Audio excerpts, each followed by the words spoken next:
পড়ছি আমি প্রথম তিমথিও 4:8। হালেলুয়া।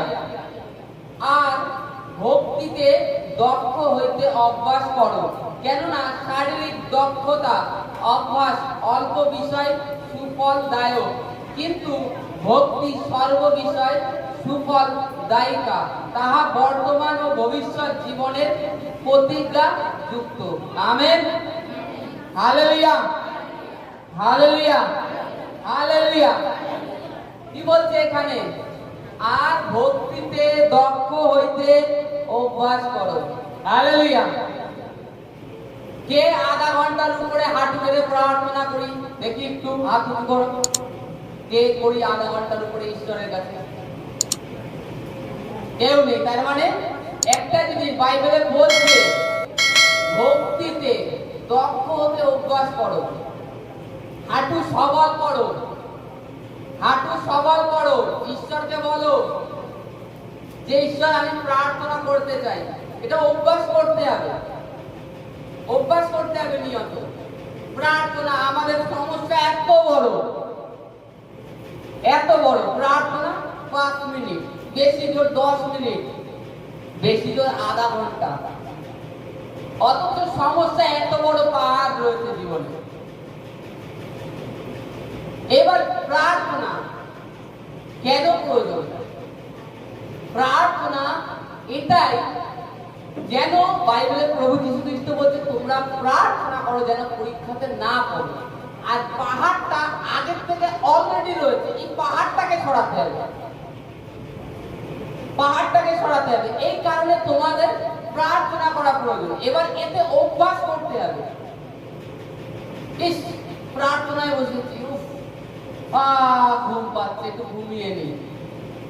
অনেকে প্রার্থনা বাইবেল করতে করতে ঘুমিয়ে পড়েছে, এক পেজও করতে পারেনি হয়তো। বলছে আমার কোথা থেকে ঘুম আসে জানি না, প্রার্থনা করতে বসলে ঘুম চলে আসে। কেন? তোমার যখন ঘুম আসে তুমি কি উঠে গিয়ে জল মারতে পারো না চোখে? তুমি কি সেটা পদক্ষেপ নাও যে না আমাকে বাক্য থেকে আরো কিছু শিখতে হবে, আরো জানতে হবে? নেচ্ছ না। এই কারণের জন্য সেই স্থানটা ফাঁকা দেখে শয়তান একটু কিছুটা ঘুমের হাই দিয়েছে, হাইটা শয়তান দিয়ে দিয়েছে। আর তুমি সেটা মনে করে কি করছো? তুমি না একটু ঘুমোয়নি, পরে করবো। ওই পরে করতে করতে দেখা গেল রাত্রিবেলায় ঘুমের থেকে 1 ঘন্টা কি আধা ঘন্টা ঘুমিয়ে উঠলে এখন বলছে রুটি করতে যেতে হবে, রান্না করতে হবে, শোয়ার আগে করে নেবো। ওই শোয়ার আগে 5 থেকে 10 মিনিট প্রার্থনা করে সেগুলো হয়ে গেল প্রার্থনা। কিন্তু একবারও চিন্তা করছি না আমার সমস্যা এত বড় রয়েছে, আমাকে প্রার্থনা আরো করতে হবে। এবার এখানে লেখা রয়েছে ভক্তিতে দক্ষ হতে অভ্যাস করতে হবে। কাকে? ঈশ্বর কি করে দেবে তোমাকে যে তুমি প্রার্থনা করো? ওঠো ওঠো ওঠো, তোমাকে অভ্যাস করতে হবে। এই যেরকম সামথিং, আমি একটা উদাহরণ দিচ্ছি। আমি যেরকম যে এখন কন্টিনিউ মোটামুটি 5:30 থেকে 5টা থেকে 5:30টার মধ্যে আমার ঘুমের থেকে উঠবে। এদিকে রাত্রিবেলায় কটায় শুন? রাত্রিবেলায় মিনিমাম 11টা থেকে 11:30টা। এবার কেন উঠতে হয়? প্রথমত আমার আরো আধা ঘন্টা বাদে উঠলে হয়, আরো আধা ঘন্টা ঘুমের থেকে যদি বাদে উঠি কোনো ব্যাপার নেই, কারণ আমার কাজ এখন 7টার সময় কাজে যেতে হয়, তাহলে আমি আরো মানে আধা ঘন্টা ঘুমোতে পারি অলরেডি। এবার যেহেতু আমাকে আগে প্রার্থনা করতে হবে, সকালবেলায় উঠে আগে আধা ঘন্টা ঈশ্বর সদা প্রভুকে, এবার তারপরে ছেলের স্কুল আছে তাকে নিয়ে ছুটতে হবে। এবার আমরা যদি নিজেরা অভ্যাস না করি তবে তো উঠতে পারবো না। আমার ঘুম ওই 9টার সময় ভাঙতো, 9টায় ভাঙতো। আর বাইবেলে এটা অন্য শাস্ত্র গ্রন্থেও বলছে সকালবেলার মুহূর্ত থাকে বহু মুহূর্ত, 3টে থেকে 6টা অবধি থাকে। এর মধ্যে ঈশ্বর সদাপ্রভু বাইবেলে বলছে তিনি এই পৃথিবীতে আসেন, পৃথিবীর থেকে ঘুরে বেড়ান। এই কারণে সকালবেলায় যে ব্যক্তিরা ওঠে সকালবেলায় খুব তাড়াতাড়ি, তাদের মধ্যে একটা এনার্জি থাকে আলাদা। দেখবেন, আপনি শুনে দেখবেন যে সকালবেলায় যারা সকালবেলায় উঠে স্নান করে, জাগতিক ক্ষেত্রে স্নান করে, তারা প্রণাম করে, একটা এনার্জি পাওয়া যায় আলাদা। আর আপনি যখন ঈশ্বরের সন্তান, আপনি কতটাই না পাবেন যদি অভ্যেস করে ওঠেন নিয়ত। ঈশ্বর দিয়েছে আমাদেরকে মোবাইল, মোবাইল যেরকম ভালো, সুসমাচার শুনছি, কিন্তু এটা নয় নিজেকেও যেটুখানি নিদ্রার প্রয়োজন আছে সকাল সকাল খেয়ে দিয়ে শুয়ে উঠে সকাল সকাল উঠে আবার ঈশ্বরের আরাধনা করে তারপরে যা কিছু করার শুরু করো ঈশ্বরের নাম করে। এটা আমাদেরকে অভ্যাস করতে হবে নিজেদেরকে। এতে কি হবে? ভক্তিতে দক্ষ হতে অভ্যাস করলে কি হবে? লেখা আছে এখানে পবিত্র শাস্ত্র বাইবেলে বলছে, যারা ভক্তিতে দক্ষ হয়, শারীরিক বিষয়, মনে করুন আপনার সুগার হয়েছে, ডাক্তার আপনাকে বলে দিয়েছে সকালবেলায় উঠে 1 ঘন্টা হাঁটবা, তোমার সুগার নিয়ন্ত্রণে থাকবে, কিন্তু তোমার সুগারটা বেরিয়ে যাবে না, নিয়ন্ত্রণে থাকবে, মানে তোমার কন্ট্রোলে থাকবে, এক লেভেলে থাকবে, উঠবেও না কমবেও না। এটা ডাক্তার বলে তো? এটা ডাক্তার কিন্তু একটা বিষয় বললো, যারা জিমে যায় দেখি, তারা কিন্তু জিমে যায় খালি একটাই লাভ হয়, তারা যদি মনে করে বডি বানাবে, এই মাসেল করবে, তার জন্য একটা পদ্ধতি, একটা উপায় বের করতে হবে। জিম করার কি ড্যাম্বেল না কি আছে, ডাম্বল বলে, সেই দিয়ে এইভাবে জিম করতে হবে, তাহলে এই মাসেল বাড়বে। এটা ওখানে সিস্টেম। কিংবা পায়ের যদি মাসেল বাড়াতে হয়, সেটা মাসপেশি, সেটাকে অন্যরকম আর একটা টেকনিক দেবে যে এইটা করো। এই যে শারীরিক দক্ষতা, একটা বিষয় লাভ হচ্ছে, এইভাবে জিম করলে হাতে ডাম্বেল নিয়ে তাতে হাতের মাসেল বাড়ছে, কিন্তু শরীরের আরো কোনো জায়গায় কোনো উপকার হচ্ছে না। কারণ কি? বাইবেলে এটাই বলছে শারীরিক দক্ষতা একটা বিষয় একটাই লাভকারী হয়, কিন্তু ভক্তির দক্ষতায় এক বিষয় একটা যে লাভকারী তা নয়। প্রথমত তোমার স্বভাব চরিত্র পাল্টে যাচ্ছে, তুমি অভ্যস্ত হয়ে যাচ্ছ, আর দ্বিতীয়ত তুমি প্রতিজ্ঞা যুক্তের আদর্শের মধ্যে দিয়ে চলছো, কারণ তোমার মধ্যে একটা ঈশ্বর সদাপ্রভুর থেকে সেই বিশ্বাস চলে আসে যে আমার যদি মৃত্যু হয় আমি অনন্ত রাজ্যে পৌঁছে যাব। এই প্রতিজ্ঞায় তুমি পা রাখছো যখন ভক্তিতে অভ্যাস করছো। আর তুমি যদি সুগারের জন্য হাঁটতে যাও, হয়তো সুগারের নিয়ন্ত্রণ থাকবে, তোমার সুগার আর কমবে না, সুগার থেকেই যাবে। আর ভক্তিতে যখন অভ্যাস করবে, তোমার সুগার কমবে, থাইরয়েড কমবে, তোমার কোলেস্ট্রল যা আছে, ক্যান্সার থাকলে ক্যান্সার ভালো হবে। ভক্তিতে অভ্যাস করছো না, এই কারণে বাইবেল বলছে তোমরা অভ্যাস করো। বাইবেল পড়ছি আমরা কষ্ট, প্রথমত 1 পৃষ্ঠা পড়ছি, বেশি জোর হলে 2 পৃষ্ঠা পড়ছি, 2 পৃষ্ঠা পড়ছি। কেন? আমাদেরকে আরো জানতে হবে। যদি ঈশ্বরের খোঁজে তৃষ্ণার্ত থাকো যে আমি আরো ঈশ্বর জল চাই, জীবন জল, তবে তুমি অবশ্যই করবে। আর যদি মনে করো আমার কিছুই দরকার নেই, যা আছে চলে যাচ্ছে, তাহলে যেরকম আছে সেরকমই করে যাবে, সেরকমই করে যাবে, আর কোনো কিছু করার দরকার নেই। কারণ উদ্ধার প্রাপ্ত তো হয়ে গেছে, যারা বাপ্তায়িত হয়েছে বিশ্বজিত উদ্ধার প্রাপ্ত হয়ে গেছে, তাদের ঈশ্বর সিলমোহর লাগিয়ে দিয়েছে। সিলমোহর যেরকম শয়তানে আমরা বাইবেলে দেখি 666 এর যদি স্টাম্প হতে পারে, পবিত্র আত্মার কেন স্টাম্প হবে না?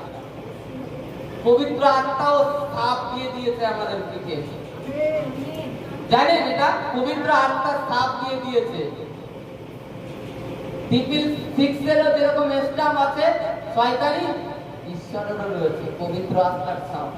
আমাদের উপরে পবিত্র আত্মার ছাপ রয়েছে অলরেডি। আমাদেরকে ভক্তিতে দক্ষ হতে অভ্যাস করতে হবে, প্রার্থনা বাড়াতে হবে, বাইবেল পড়তে হবে। না পারলে সব সময় তুমি দাদা বলে থাকে যে আমাকে কল করো, আমার কাছে জানো বাইবেলের বাক্য, তা আমাদেরকে সেটাই চেষ্টা করতে হবে, অভ্যাস করতে হবে। বাইবেলে লেখা আছে তুমি ভয় করো না, আমি তোমার সদাপ্রভু, তোমার সঙ্গে সঙ্গে আছি। যখনই আমরা ভয় করি যে কোনো বিষয় ভয় করে থাকি, তখন আমরা আর ঈশ্বরকে স্থান দিই না আমাদের মধ্যে কাজ করার। এটা কি জানি? এই কারণে ঈশ্বর আমাদের শরীরে কোনো কাজ করতে পারে না, আমাদের পারিবারিক জীবনে কাজ করতে পারে না, কারণ ঈশ্বরকে আমরা স্থান দিই না।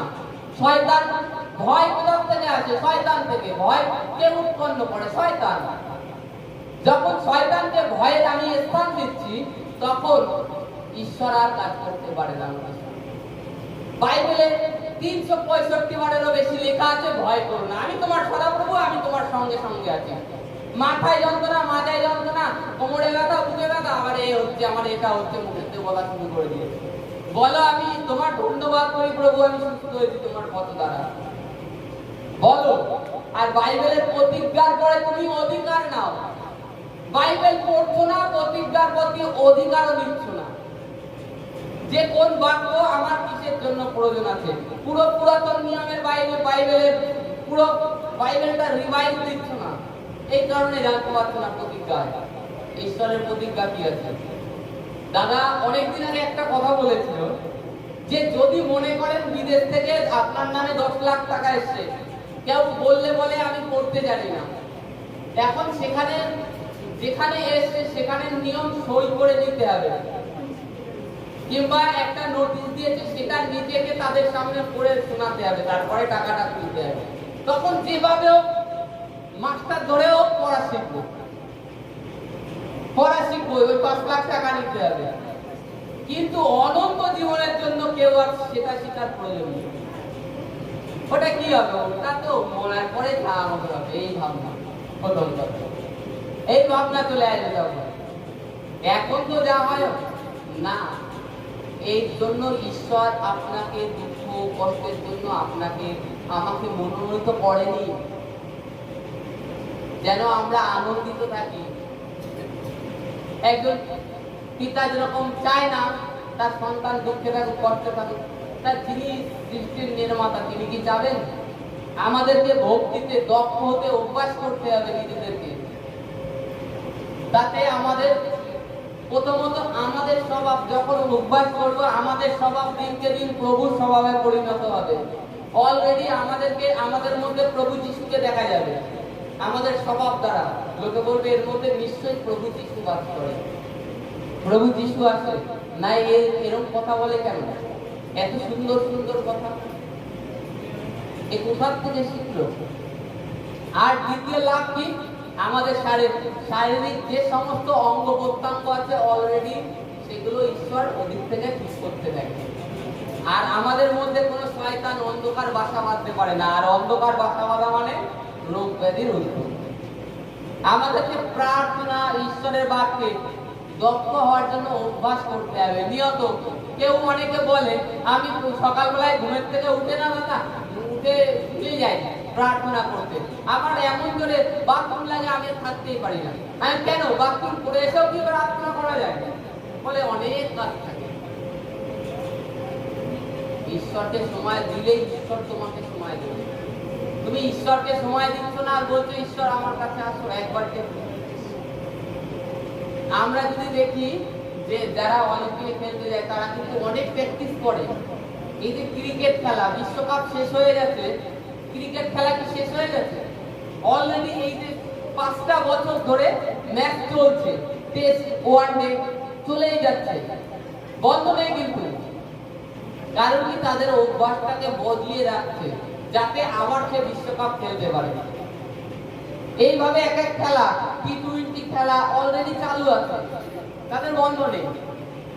আমাদের জীবনটাকে এইরূপ লেভেলে আনতে হবে, প্রার্থনা যেন কখনো বন্ধ না হয়।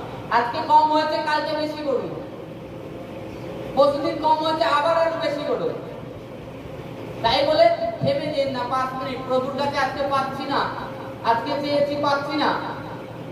প্রভু একবারও বলেনি যে তোমার রোগ যা হয়েছে তোমার এটা আমি ঠিক করতে পারবো না, এরকম কথা কোথাও লেখা আছে? প্রভু এটাই বলেছে, বিশ্বাস করো, নিরাশ হয়ো না, নিরাশ হয়ো না। ঈশ্বর তোমাদেরকে অলরেডি ভালোবাসেন।